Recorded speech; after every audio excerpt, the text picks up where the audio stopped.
I love you. माझं तुझ्यावर खूप प्रेम आहे. लग्न करशील माझ्याशी?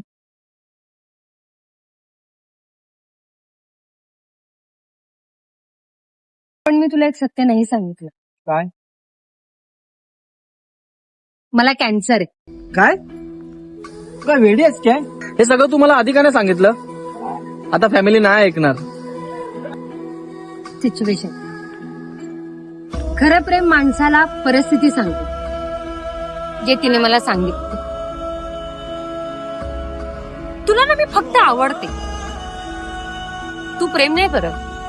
आवड आणि प्रेम आहे ना, याच्यामधला फरक कळला पाहिजे. अरे पण प्रेम काही बघत नाही ना, रंग रूप काही बघत नाही ना, जात पात, त्या माणसाची कमतरता, कोणतीही अट तिला थांबवू शकत नाही. याचा अर्थ असा नाहीये की तू खोचारड आहेस. फक्त तुझं खरं प्रेम नाहीये. आवड ना या फुलांच्या पाकळ्यांसारखं असतं, आणि प्रेम हे या फुलाला त्याच्या काट्यांसहित स्वीकारण.